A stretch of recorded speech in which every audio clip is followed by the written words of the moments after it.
ایک بات جو آزمائش میں تکلیف میں بڑی سمجھنے کے لائق ہے اور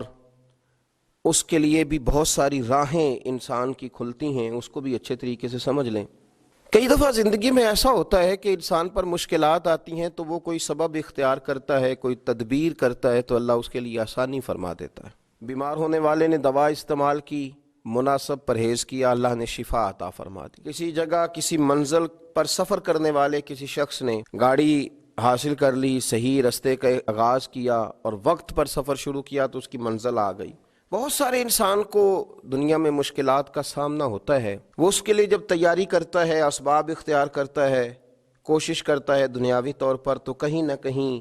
اس کے لیے راستہ بن جاتا ہے، وہ نکل جاتا ہے۔ لیکن کبھی کبھی زندگی میں ایسا بھی ہوتا ہے کہ چاروں جانب اندھیرا نظر آنا شروع ہو جاتا ہے، یوں محسوس ہوتا ہے کہ نکلنے کے راستے سارے مسدود ہوتے چلے جا رہے ہیں، یوں لگتا ہے کہ مشرق سے لے کر مغرب اور شمال سے لے کر جنوب تک شاید کوئی راستہ ایسا ہے ہی نہیں جو اس مشکل سے نکال سکے۔ بڑے بڑے ذی شعور، عقل و فہم والے اور علم و فن والے لوگ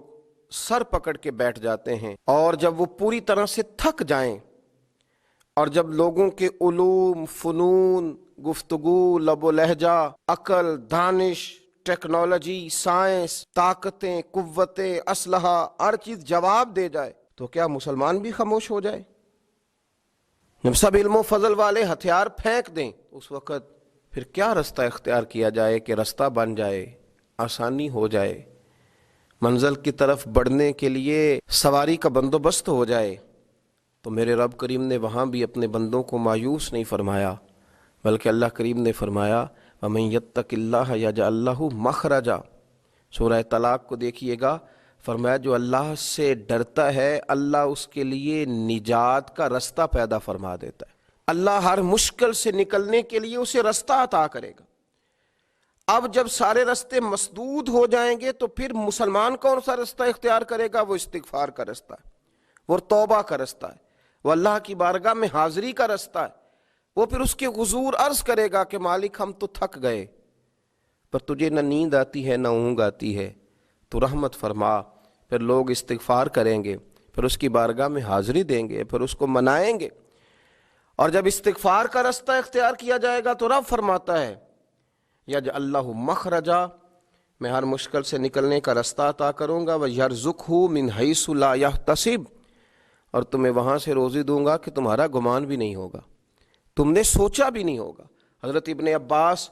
رضی اللہ تعالیٰ عنہ بیان فرماتے ہیں کہ نبی پاک صلی اللہ علیہ وسلم نے فرمایا جس نے استغفار کو لازم پکڑ لیا، جس نے اپنے اوپر لاگو کر لیا کہ مجھے اب استغفار کرنا ہے، مجھے اپنے رب سے بخشش مانگنی ہے، جس نے استغفار کو لازم پکڑ لیا، جو اب سارے راستے چھوڑ کے استغفار کے راستے پہ چل پڑا، تو مسند امام احمد بن حنبل میں یہ حدیث موجود ہے، فرمایا جس نے استغفار کا راستہ اختیار کیا اللہ تبارک و تعالی اس کو 3 نعمتیں عطا فرمائے گا۔ یا رسول اللہ صلی اللہ علیہ وسلم کون سی؟ تو حضور نے فرمایا اللہ ہر فکر سے کشادگی پیدا کر دے گا، اس کی جو بہت ساری فکریں ہوں گی، سوچیں ہوں گی، ان سوچوں کو کھول دے گا، اس کے لیے آسانیاں پیدا کر دے گا۔ اس کا یہ معنی بھی کریں کہ اللہ ایسے راستے بنائے گا، ایسے راستے اسے سجھائے گا، اس کے ذہن میں ایسی چیزیں لائے گا جس سے اس مشکل سے نکلنے کے لیے اس کے لیے راستہ بن جائے گا۔ اور پھر نبی پاک صلی اللہ تعالیٰ علیہ وآلہ وسلم نے ارشاد فرمایا کہ اللہ تعالیٰ اس کے لیے ہر تنگی سے نکلنے کی راہ پیدا کر دے گا۔ ایک تو اس کے فکر کو کشادگی دے گا، اس کی سوچ کو کھول دے گا، ایک ہر تنگی سے نکلنے کے لیے راستہ بنائے گا۔ جب گھٹن ہو چکی ہوگی، اندھیرا چھا چکا ہوگا، تو جو استغفار کو لازم پکڑے گا اللہ اس کے لیے راستہ بنائے گا۔ اور تیسرا میرے پیارے حبیب علیہ السلام نے فرمایا رب وہاں سے رزق دے گا کہ کبھی اس نے سوچا بھی نہیں ہوگا۔